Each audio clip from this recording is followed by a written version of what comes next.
जय भीम मित्रांनो, मी देवेंद्र इंदुरकर आपल्या सगळ्यांचं पुन्हा एकदा स्वागत करतो माझ्या चॅनलवर, ज्याचं नाव आहे बाबासाहेब 973. मित्रांनो, तुम्हाला खरंच मनापासून असं वाटत असेल की गौतम बुद्धाचं बाबासाहेबाचे तत्त्वज्ञान जास्तीत जास्त लोकांपर्यंत पोहोचलं पाहिजे, तर चॅनलला सबस्क्राईब करा, व्हिडिओला लाईक करा, शेअर करा, कमेंट करा. कारण असे केल्याने यूट्यूब जास्तीत जास्त लोकांपर्यंत हे तत्त्वज्ञान पोहोचवेल.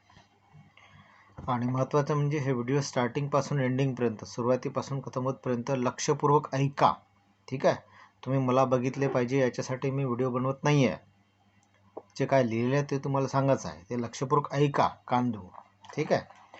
तर आपला भगवान बुद्ध आणि त्यांच्या धम्माचं वाचन सुरू आहे. त्याच्यातील तिसरा खंडामधील चौथा भाग आणि त्याच्यातील दुसरा चॅप्टर.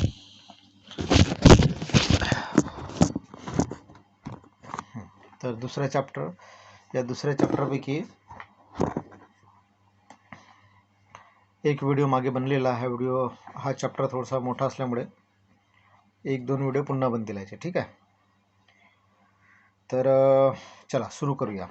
काय लिहिलं आहे या चॅप्टरमध्ये?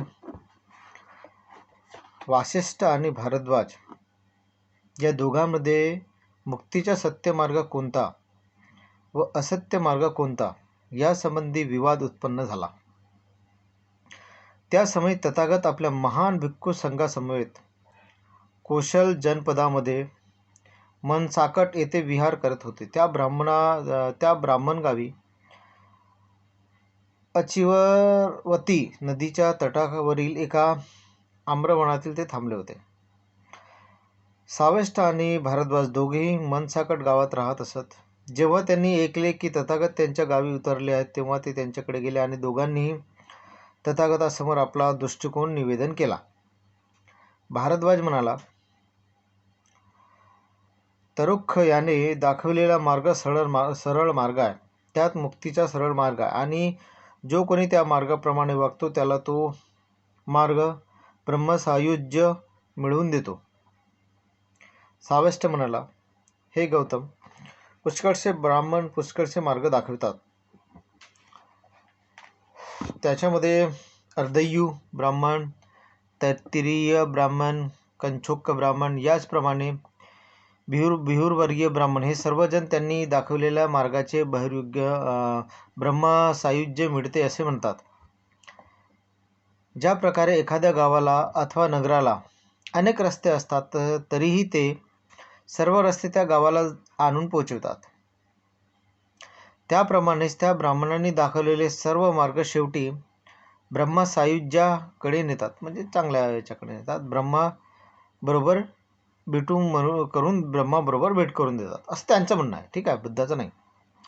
भगवान बुद्धांनी त्यांना विचारले, वासिष्ठा, तुझे म्हणणे असे आहे काय की सर्वच मार्ग बरोबर आहेत? वासिष्ठ बोलला, श्रमण ब्राह्मण, होय, हेच माझे म्हणणे आहे. पण सावेष्ट, या तीनही वेद जाणणाऱ्या ब्राह्मणापैकी एकाने तरी ब्रह्माचे साक्षात समोरासमोर दर्शन घेतले आहे काय? तो म्हणाला, नाही. या तिन्ही वेद जाणणाऱ्या ब्राह्मणांच्या गुरुने तरी ब्रह्माला समोरासमोर पाहिले आहे काय?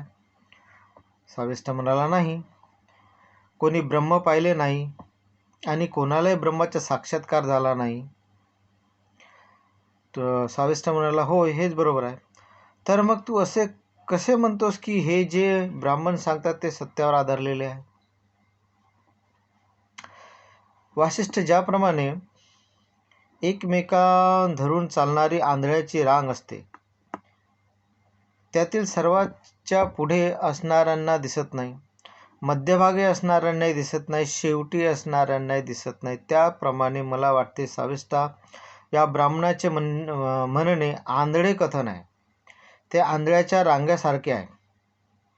ना त्यांच्यापैकी पुढे असणाऱ्याला दिसते, ना मध्यभागी असणाऱ्यांना दिसते, ना शेवटी असणाऱ्याला दिसते. या ब्राह्मणाचे कथन केवळ हास्यास्पद आहे, उपहासास्पद आहे. ते केवळ पोकळ व्यर्थ शब्द असून त्यात काहीही सार नाही, असे गौतम बुद्धांनी त्यांना सांगितले. वासिष्ठा, ही गोष्ट कधीच न पाहिलेल्या एखाद्या स्त्रीवर प्रेम करणाऱ्या माणसासारखी नाही काय? हो, ती तशीच आहे, वासिष्ठ उत्तर दिले. वासिष्ठा, मग मला सांग, जर लोकांनी तुला विचारले, मित्रा, ज्या अतिसुंदर स्त्रीवर तू इतके प्रेम करीत आहेस आणि जिची तू अभिलाषा करीत आहेस, ती आहे तरी कोण? ती क्षत्रिय आहे जातीची की ब्राह्मण आहे, वैश्य, शूद्र आहे? सृष्टीच्या तथाकथित निर्माता महाब्रह्म यांच्या उत्पत्तीसंबंधी चर्चा करीत असताना तथागत भारद्वाज आणि वासिष्ठ यांना उद्देशून म्हणाले, मित्रहो, जो प्रथम जन्मास येणारा प्राणी स्वतः संबंधी विचार करू लागला, मी ब्रह्मा आहे, महाब्रह्म आहे, विजेता आहे, अपराधभूत आहे, सर्वश्रेष्ठ आहे, सर्वाधिकारी आहे, मालक आहे, निर्माता आहे, रचणारा आहे, मुख्य आहे, व्यवस्थापक आहे, मीच माझ्या स्वामी आहे आणि जे साध्य आहेत आणि पुढे होणारे आहेत त्याचा मी जनक आहे. माझ्यापासून हे सर्व प्राणी जन्मास येत आहेत. याचा अर्थ असा होतो ना की जे आज आहेत आणि भविष्यकाळात होणारे आहेत त्याचा ब्रह्मा हा पिता आहे. तुझे म्हणणे असे आहे की हे जे पूज्य विजेता अपराध आहेत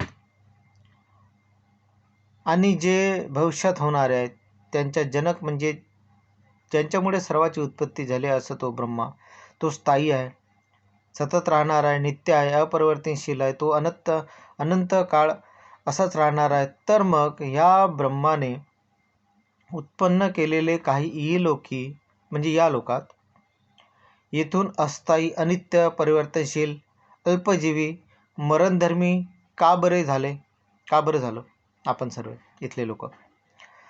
या प्रश्नाला वासिष्ठाजवळ उत्तर नव्हते.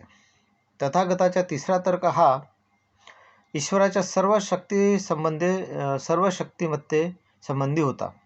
जर ईश्वर सर्वशक्तिमान आहे आणि सर्व दृष्टीच्या निर्मिती करण्यास कारण आहे, तर मग माणसाच्या मनात काहीही कार्य करण्याची स्वतःची अशी इच्छा उत्पन्न होणे शक्य नाही. त्याला काही करण्याची आवश्यकता नाही, ना त्याच्या मनात काही करण्याची त्याला इच्छा किंवा प्रयत्न करण्याचा संकल्पही त्याच्या मनात येणार नाही. त्यामुळे मनुष्य प्राणी म्हणजे या जगातील कोणतेही कार्य ज्याला करावयाची गरज नाही असा एक निष्क्रिय प्राणी बनून ठरेल. असे जर आहे तर ब्रह्माने माणसाला निर्माणच का केले? यालाही वासिष्ठाकडे उत्तर नव्हते. तथागताचा चौथा तर्क असा की जर ईश्वर शिवस्वरूप व कल्याणकारी आहे तर माणसे दुःखी, चोर, व्यभिचारी, खोटे बोलणारे, निंदक, बकवास करणारे, लोभी, द्वेषी, विकृत अशी का आहेत? कोणा चांगल्या भल्या शिवसुकृत ईश्वराने अस्तित्व असूनही हे कसे शक्य आहे? अशा प्रकारचे प्रश्न त्या वासिष्ठाला गौतम बुद्धांनी विचारले. ठीक आहे.